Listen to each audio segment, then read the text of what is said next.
or listening anywhere on the country. Today we are highlighting Samurai Baseball. Again, you can call in at 508-822-106.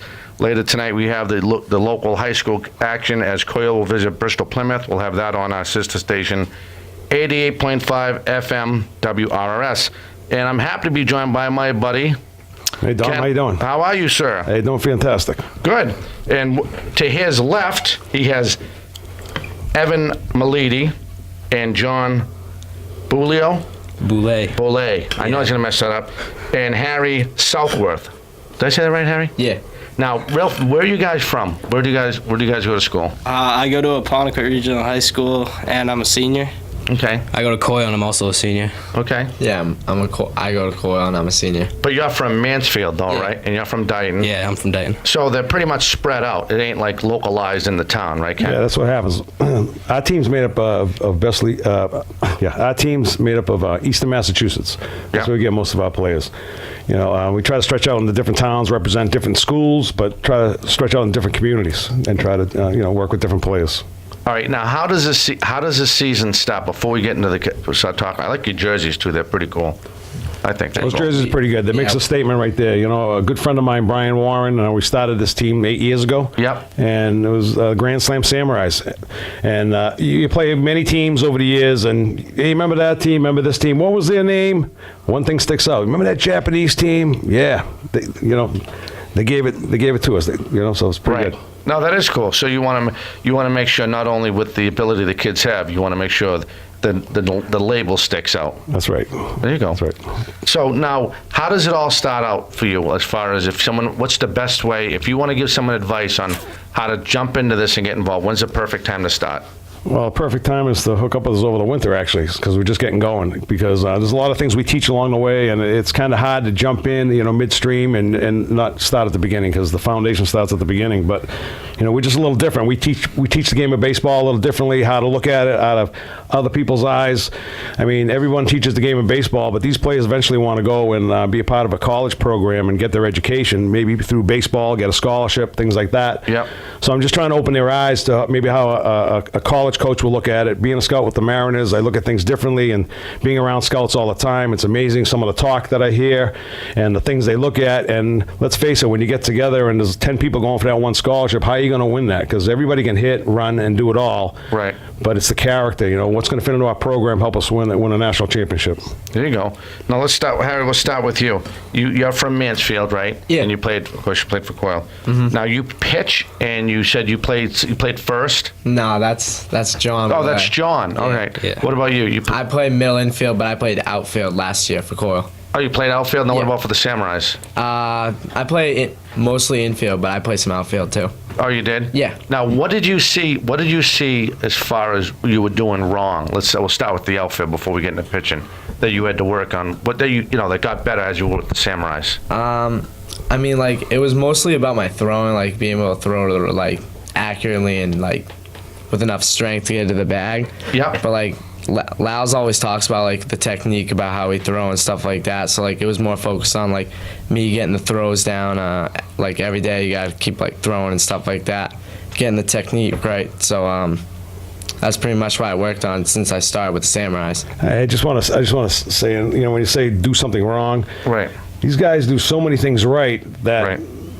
They get notice from someone like myself, and I ask them to join the Samurais. So it's not really about doing anything wrong. It's about doing something a little more than you didn't realize that that you had to do. Right. No, I understand. Open a little bit, But you know what I'm these saying? guys, yeah, I understand. But all these guys are pretty good. I'm proud of all these guys. Right, but at one time they had a flaw, and you guys saw the flaw and you fixed it.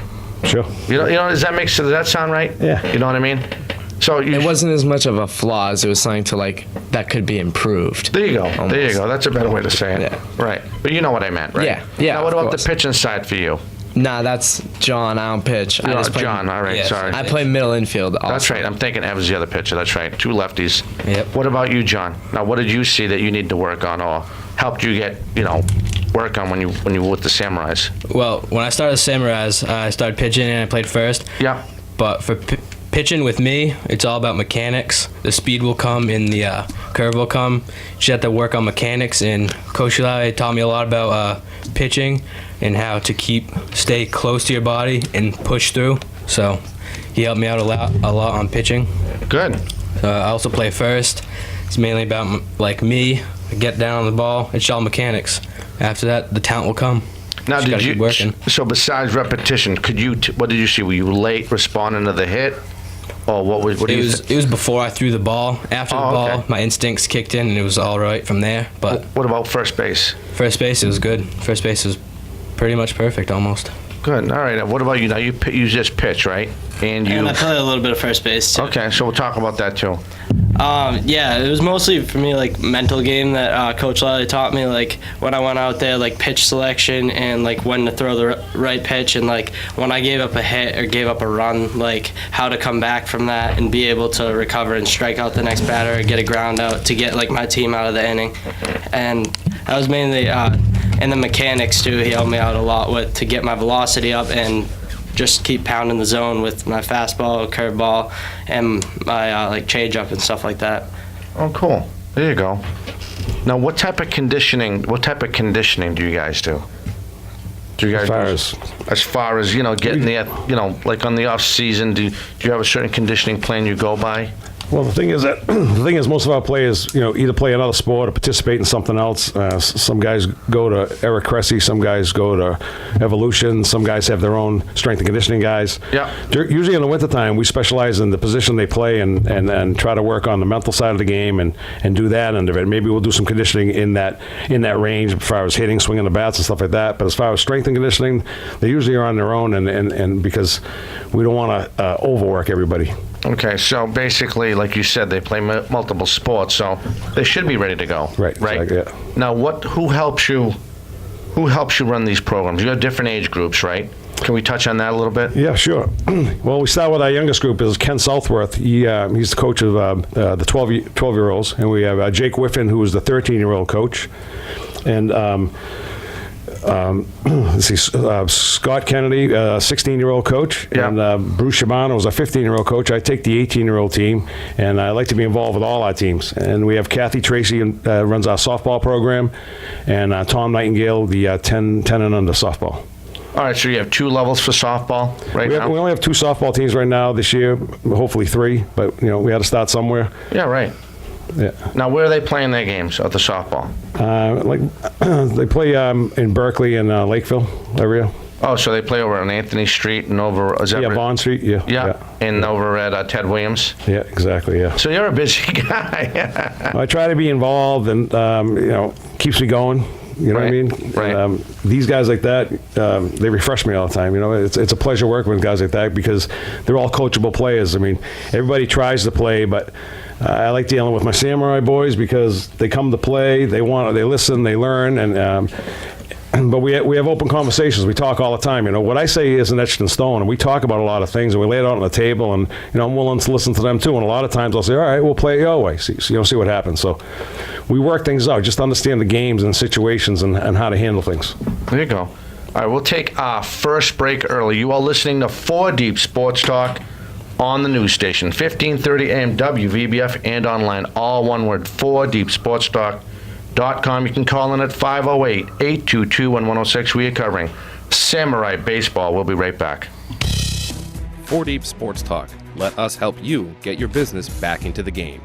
We cover youth sporting events from Little League Baseball to youth football and hockey, and even AAU basketball. We even do high school events and college recruiting DVDs. Every Friday at 4:05 and Saturday at 11:05, exclusively on 1530 AM WVBF. 4 Deep Sports Talk, where high school and youth athletes come first.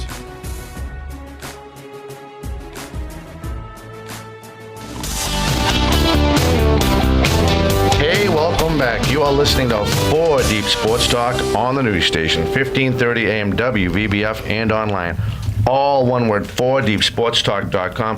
Ken, you made some great points to touch on during the break, and I think we need let's jump on them right now. First of all, does it matter which way we go? Do you care? I just We'll start right here. Huh? I'll start right here. No, I'm just kidding. No, but I just wanted to clarify something. Yes. The thing with the Samurais, and the reason we're successful is because we have so many different characters in our program. Yeah. And it's hard to target and stereotype a whole team and say, guys, we need to do this, we need to do that, when sometimes it's not true. Because Right. half the team's already doing that and half the team's not. And you're giving speeches targeting a couple kids and everyone has to hear it. Right. So what we try to do is everybody's different. And I say, don't compare yourself with somebody else, because that's why this team's a championship team. Right. Just because he's hitting that way, don't hit that way. Be yourself. Right. If he's pitching that way, no matter what. So we try to target everybody, and everyone has something that they need to work on to be successful. Sure. And, Yep. and that's how we gain so much ground so quickly. I think you made a good point when you mentioned about how some coaches, and we're not picking on organizations No, here. no. It is what it is. My point being is that sometimes, like you guys know, between innings, coach will say, and I'm being hypothetical here, Harry, maybe if you paid attention, that ball wouldn't have fell between your legs, and you wouldn't have been able to get a bit. You know what I mean? Then, like you said, the other kids have to hear it.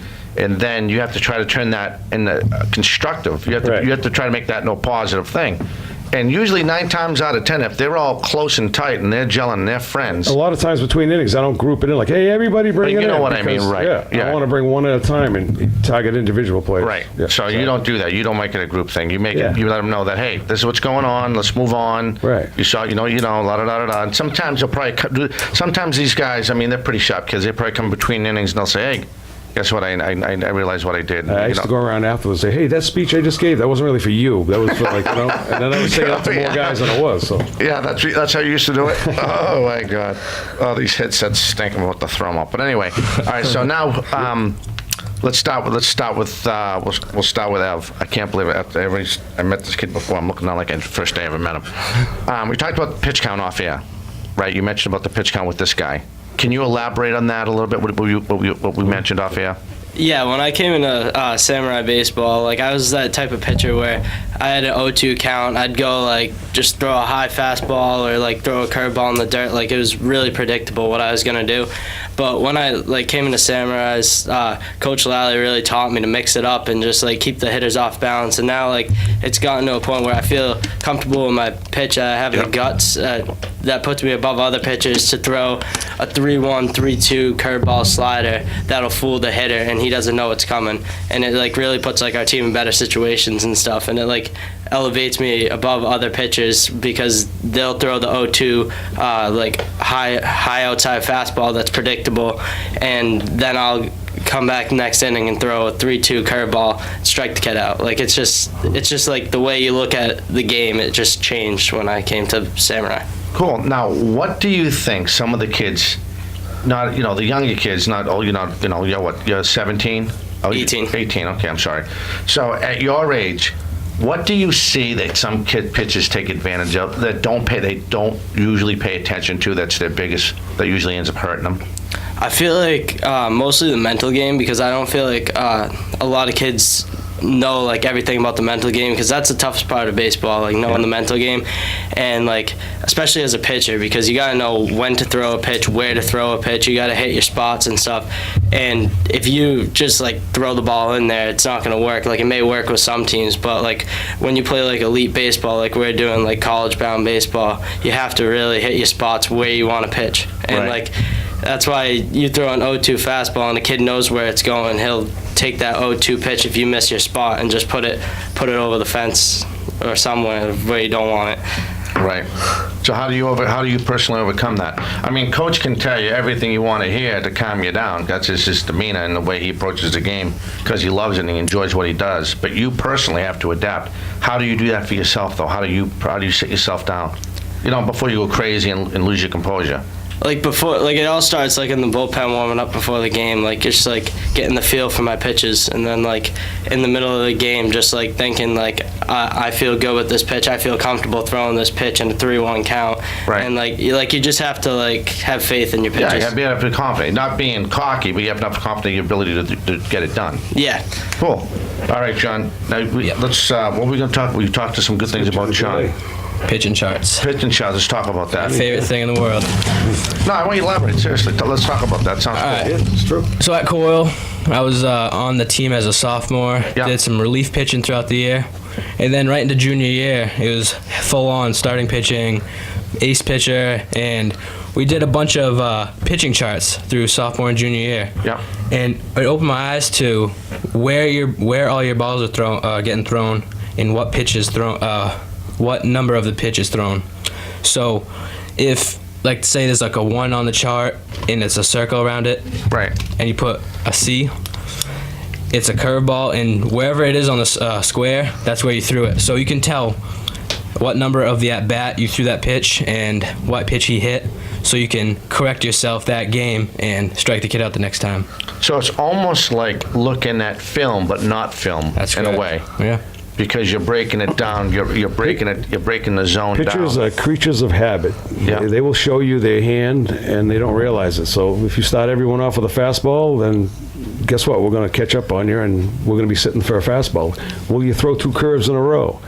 3-2. Do you have the guts to throw a curveball? You know, these are the things that these guys are viewing and what pitch to throw, because if a batter's sitting on a certain pitch, then he's going to take it over the fence. But it's all about fooling, thinking inside the box, outside the box, Right. and creating a hole in the world. And Johnny's a brilliant man to get involved with the pitching charts and to see what he's doing correctly, what he's doing wrong, or per se, you know what I mean? Well, now that you're out of that habit, the old habit, what was the old habit? What were you doing wrong that you're not doing anymore? My old habit, well, the first time I saw a hitter, I wouldn't know what he did because Right. that was the first time I approached him. Sure. I'd throw my normal stuff, say fastball outside. If he reaches up to that one, just throw one low, a curveball low maybe. And if wherever he hit the ball, I know next time not to throw that. So Right. the second time I see him, I wasn't thinking ahead of time, and I wasn't thinking back, say, at what I threw him the at bat before. Right. So I would throw it again, and he'd just hit a bomb off me. So what I do now is I look at the first at bat as a learning experience. Right. And then the next time he's up at bat, I don't do that, and I strike him out. There you go. So that's pretty cool. Now, do you do the same thing, Ev? Do you look at that chart too? Yeah, I usually do the pitcher charts on the bench. Like, it goes like if Johnny's pitching, like I'll do some charts. I'll do charts on the other team, Yeah. so it helps our hitters out. And then like he'll do the charts on like our team. Like it depends who's pitching, and like we just get like a good view of like what's going on in the game. And like we're not those kids that are sitting on the bench don't know what the score and the inning are. Like we know the game, not just like what the score of the game is. We know like how to beat the team. Like Right, strategy. yeah, Right. Coach always says like we just play to win, and we just take advantage of other people's mistakes, and we just like come out on top because we know the game better than the other team. Cool. All right, you ready? You've been sitting in the corner all this time. He's ready to go, huh? Always ready. All right, that's a good attitude. So we talked a little bit about what was the hitting, right? Being too impatient at the plate. Am I saying that Yeah. right? Can you tell us about that? Yeah, of course. Basically, like since I've joined the Samurais, Yeah. the thing I had to work on before was like I was always swinging at like random pitches. I wasn't thinking through anything about the at bat. I was usually like an 8-9 hitter. Like I'd just be down in the bottom of the order. Yep. And like when I came to the Samurais and I played under Coach Lalli, basically like everything he's taught me has just gotten me up to the point where like I'm not like jumping at pitches, guessing. Like his whole philosophy was go up there with a plan. Every at bat's a plan. You gotta like have a job that you have to achieve when you go up to the plate. You can't just think of it as another random at bat. So like, basically like he's got me to the point where I'm batting first on the team because I go up there with the plan that I'm gonna get on base, let the other team see. Let our team see what the other pitches is, and like that's my plan when I go up there. So What basically. was your bad habit? What was the habit you had before? Swinging first pitch isn't always bad, but you don't show your team anything. So basically, before when I was hitting, I was swinging first pitch a lot of the time, guessing when I wanted to swing, like predetermining almost before I even went up there when I was going to swing. Oh, really? Yeah. Okay. Well, we'll take our second. This is flying by. We'll take our second break. You are listening to 4 Deep Sports Talk on the news station, 1530 AM WVBF, and online, all one word, 4deepsportstalk.com. We are covering Samurai AAU baseball. We will be right back.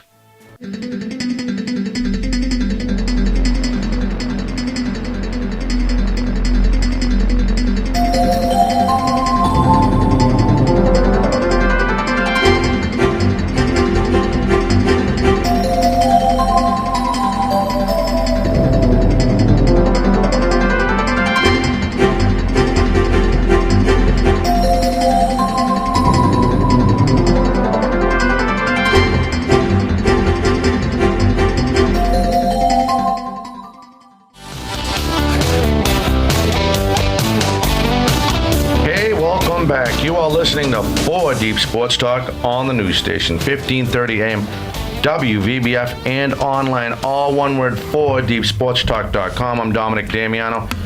Seth Crossman, over to my left shoulder, doing a fantastic job on the camera. Our intern from Bristol Plymouth High School.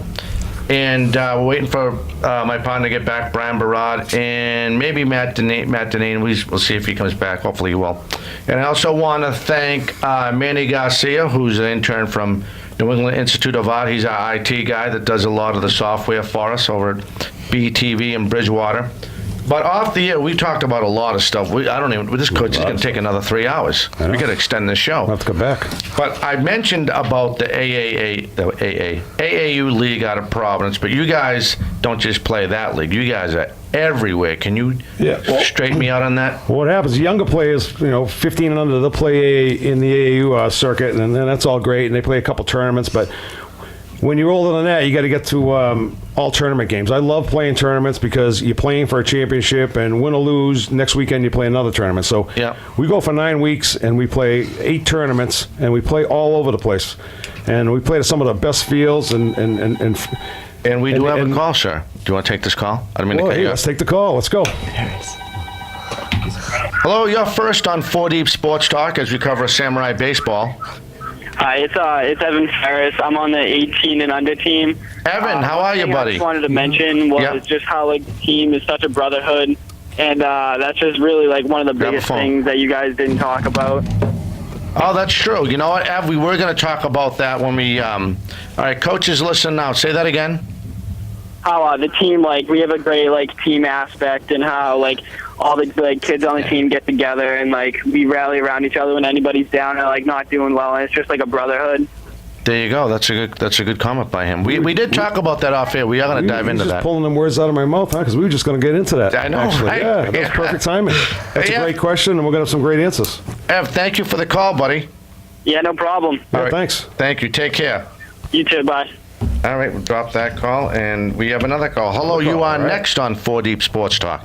Hey, Dom, how you doing? Hey, how are you, sir? It's Brian Barad. Brian Barad. Hey, Brian, how are you, buddy? I'm doing good. How are you? Good.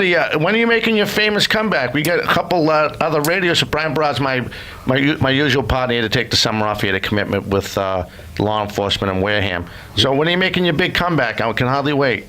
I believe next Saturday. I was going to come back today, but I have to broadcast the Bridgewater Rainham Zavarian football game, and then next Friday will be Bridgewater State and Framingham State football game. So next Saturday I should be making my comeback. Excellent. We're going to have to get you on a couple radio spots and hype it up and all that. You realize that? Of course. So you have Zavarian tonight? Yes. All right. I'm going to have to call you after I get off the air because we're doing the real fast, the BP Coil game, and I want to make sure we go back and forth, and I can get that score from you. Yeah, absolutely. But I actually had a question for the Samurai guys, if you didn't mind. Absolutely. Go ahead. Because Dom, I don't know if you guys know this, Dom is very opposed to this MIAA Super 8, so I kind of wanted to get your guys' opinion on the Super 8 and the Division 1A. That's funny because he's a high school coach. You want to touch on that real fast? Okay. Go ahead.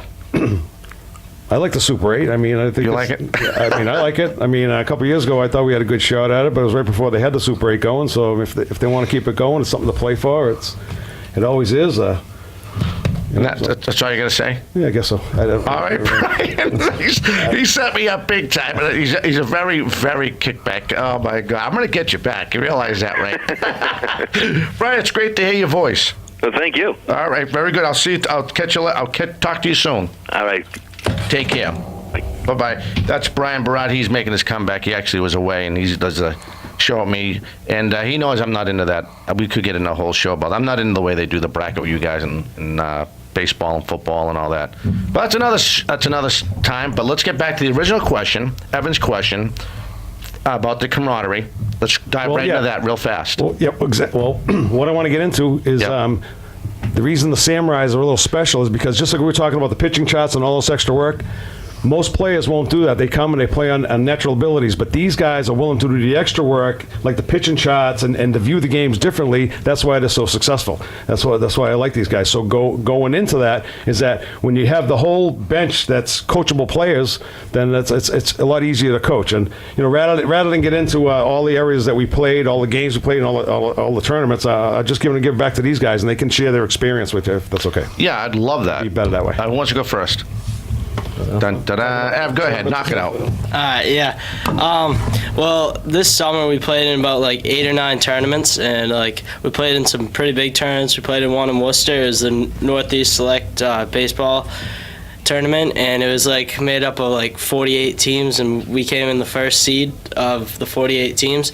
And it was just like great being able to play in all these tournaments, because like we started out with like a bunch of kids that like a bunch of like great talented baseball players that all wanted the same thing. We wanted to be a part of a winning team and also learn and advance to play college baseball.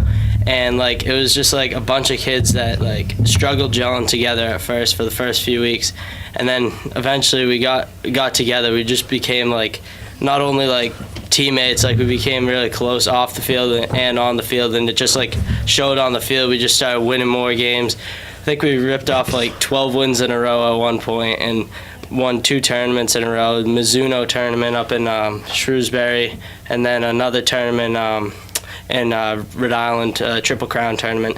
And it was just like cool seeing the team come together like that and just being part of a winning team that just was able to showcase in front of all these colleges and at the same time win and play the game that we all love. That's pretty cool. I mean, yeah, that's pretty much. He said it best. I mean, that I would have to say that that tournament we actually got the #1 seed out of the round robins. I would have to say that quarterfinal game we did lose, but that was probably the game where like we became like a true team. Like even now, like we joke around, we call it the Slam Fam, but like being with these kids, like Oh my God. being with these kids in like the dugout, like we all hang out all the time on the weekends and stuff. Like being with them is like it's definitely like a friendship that I'm gonna remember. Like just playing with that type of chemistry and that feeling on the field with all those kids, like it's good. It actually like helps out like in the field. Like I feel like someone's got my back at all times. Like it feels good to be that close to those people on and off the field. It's really like a Slam Fam. That's cool. What about you, John? I mean, I didn't play with these boys over the summer, but I would have loved to. I heard they had an amazing summer, and I wish I could have been there. But I mean, the fields we played at over the summer, they were amazing. We went down to the Perfect Game in Georgia. Yeah. It was fabulous. It was amazing. There's 4 turf fields in 4 complexes, so that's 16 fields. They were all of them were tip-top shape. It was unbelievable. But throughout the season, I mean, we started middle. Kids on the team didn't get along. Started going down. Right when I knew that we started going down, I started taking to myself individual work and just focus on me and how I should play the game. And I got my confidence up. I got everything on the mound right. On first base, I played a lot there too. I would have said there was 3 lefties on the team and none of them else played first, so I would have been the first baseman. And yeah, so that's how the summer went. But I'd love to come to these Samurais, the Slam Fam. Yeah. Most of the kids on the team right now, I know them, and the ones that I didn't know when I started this fall season, we've already become like best friends. I love them all. They're crazy good. Yeah, but you already kind of when you started this year, even though they had already a year under themselves, you could feel that gelling and that camaraderie. So you the got chemistry was amazing there. Yep. So you can't cut yourself short like that, young man. I mean, you know what I'm saying. You came into it. They may have already had it going with the the 17U or whatever, the 18Us from last year, and you just came into that. So that was cool, Yeah. right? Yeah. So you got a little, you didn't get last year, but you got a lot this year. Right. That's true. I mean, I think I'm saying politically correct, right, Ken? That sounds about right, right? That's cool. Now, let's talk about. Now, you talked about your son. You talked about the fields you play on. What about you? What about you, Harry? Actually, over the summer, we played on a ton of beautiful fields. We had a couple tournaments in New Hampshire. We played at Franklin Pierce, Yeah. all turf field, gorgeous field. We also played at Southern New Hampshire University in New Hampshire, that was a wicked nice field too. I love both those fields. We played in Rhode Island on some beautiful fields. We played on St. John's Shrewsbury new field, and that was probably, I would have to say, my favorite field of the summer. St. John's Shrewsbury High School's field. It was just gorgeous. It was like playing in a ballpark. It was really nice. That's cool. What about you, Ab? Yeah, like a lot of cool fields, especially in that we played at a lot of colleges, like Nichols College, URI. Yep. And like what comes along with playing at those colleges, you know that there's people out there watching you, and that's like all of our goals, to go to the next level, play college baseball. So it gives us a great opportunity in these tournaments that we're in to not only win and also get exposure. Right. You know, Dominic, these guys make it sound easy, but it's not easy, because Right. we have, let's just say I have my visits to the mound, you know what I mean? And we have different arrangements where we have disagreements, let's just say, professional disagreements in baseball between a coach and a player.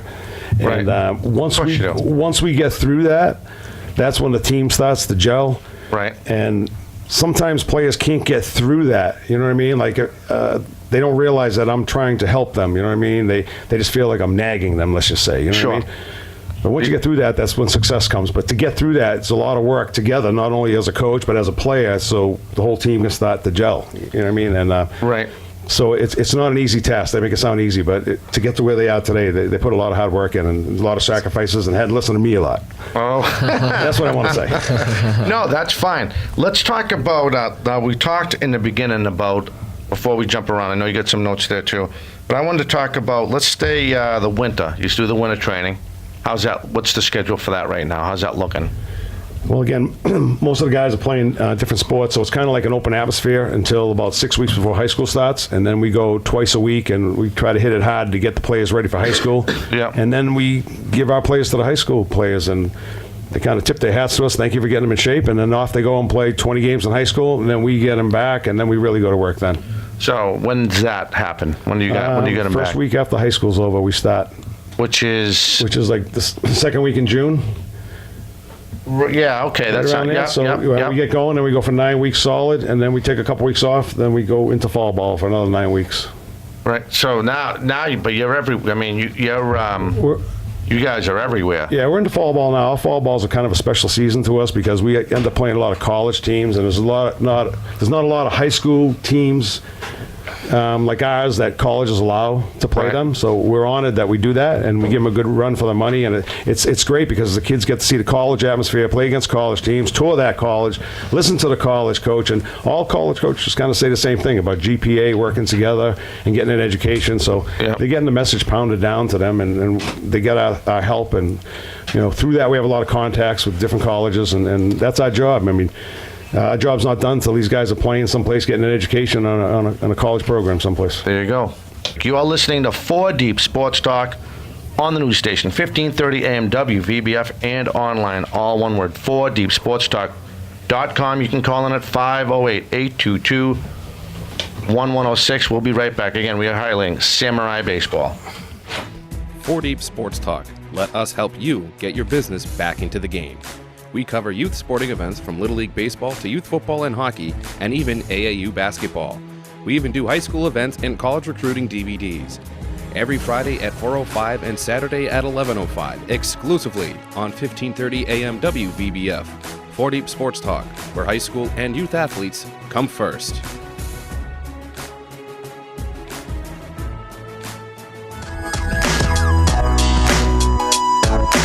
Hey, welcome back. You are listening to 4 Deep Sports Talk on the news station, 1530 AM WVBF, and online, all one word, 4deepsportstalk.com. It was good to hear Brian Barad give us a quick call, and I thought he was going to retire when one of my many hosts in the past that come in and then bowed out. But again, if you want to call in, 508-822-1106. Seth Crossman's on the camera doing all the fine work that we're going to send out to different access towns. It actually comes almost 35 now. Different access towns in southeastern Mass, Bristol, and Plymouth County. And off the air, we mentioned again, we want to talk about the camaraderie, how important it is. And I think, Evan, you wanted to elaborate on that a little bit, right?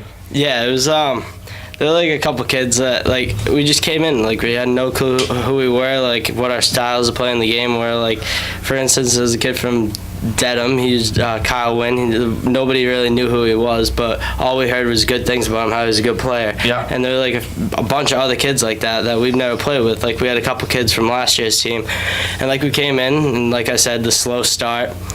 But then like we were down in Connecticut, and like we didn't have our heads in the game and everything, and coach knew that, and he knew we were a lot better than that, and like he really had to have a talking to us with, and maybe a little bit of like throwing a med kit or something like that to wake us up and get us going. Throwing a med kit. But just getting us going, just Didn't break just that. because he Didn't even break. yeah, he knew, because he knew that we were a better team than that, and he knew that he picked a lot better kids to play than what we were showing on the field. And then right after that, you just saw our record go from a losing record all the way up to like, we just like, I'd say we won like 23 out of like 26 games after that. Yeah. Like, it was just like a totally different team, and it was just like, it just shows like how Coach Lalli can like bring a team together and just like tell us like show us that like there's a lot of talent here. It's not just talent that gets you to win games. And Right.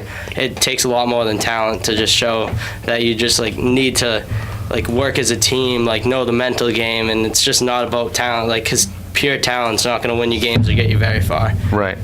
I think so. I think you cut yourself short, Kenny. When I'm looking at some of my notes I wrote down that we talked off air, like the schedule of teams, I think you cut yourself short when you said what these caliber of these teams these boys are playing. It ain't like they're playing a Babe Ruth, no offense, a Babe Ruth team up the field here. No. You're going across country. You're going down the East Coast to play some of these teams.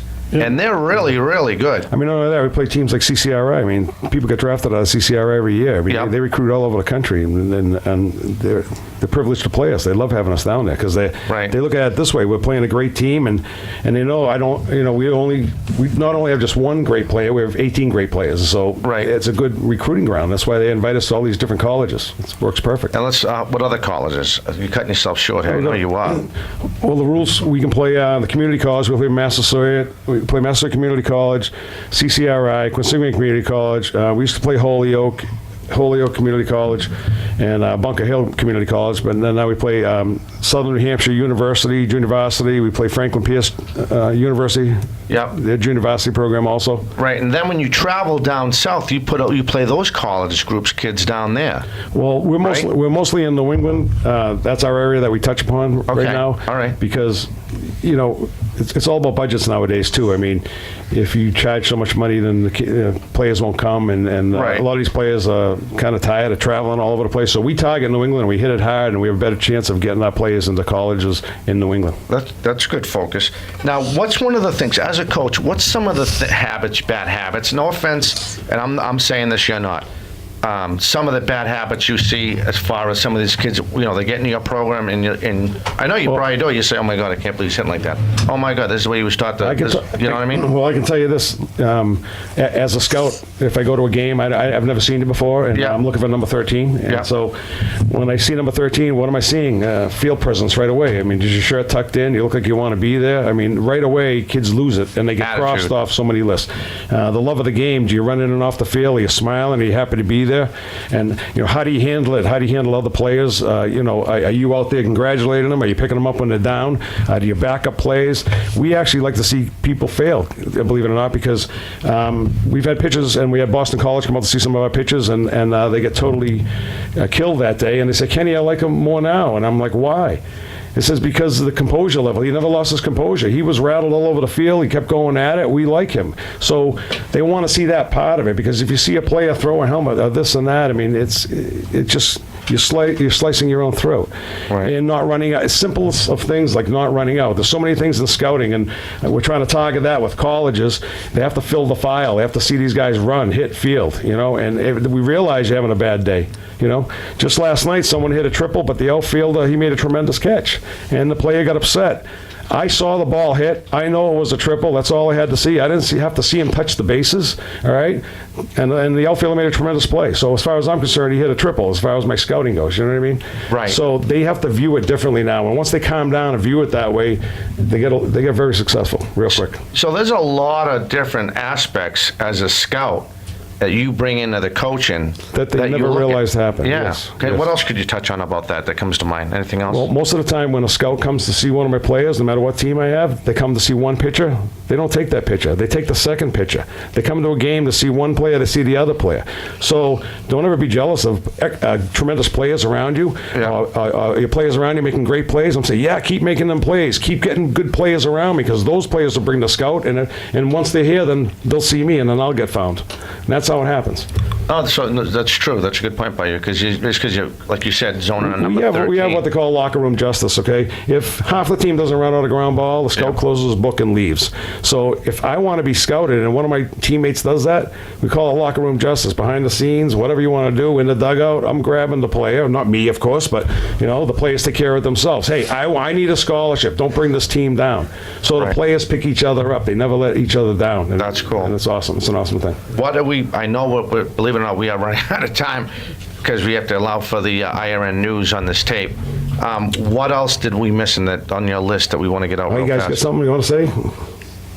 Yeah. I do you. Can't be, I guess. it has to be more than that. Come on. I guess Shoot I on guess it. I could talk Please. back to what Coach was saying about the players. Like, we want to surround ourselves with the best, almost, like Coach said. One of them has a college coach coming to see them. He's coming to see everybody now. Right. Like, we love to surround ourselves with good players, and all these guys. The pitching is phenomenal on our team. We like to say we have an all lefty staff. I think we have one righty, but like all the lefties have little games going against each other, so you can strike out the most players. Right. So they have a little fun with it. Yeah, exactly. We like to surround ourselves with the best players, talented and like mental, wise. Like in the infield, me and another middle infielder that play in the infield, we had so close. Like, we know everything that each other's gonna do before they do it. It really helps. It really does. Especially being in a situation like a double play or something like that. Like, we know the other person's gonna make his half of the play. He's gonna do his part. Like, it's good having that confidence in the next player, and that's what we have on our team, Cool. because we know we're surrounded by the best. So. How about you, John? You pretty much summed up what I was about to say, but I mean, Stole your thunder. I mean, you need a real friend on the team. If the whole team's your friend, then you're perfect. But you need that one close friend to help you. And if you throw your helmet, they're right there to say, "Don't do that next time," because I saw that coach looking at you.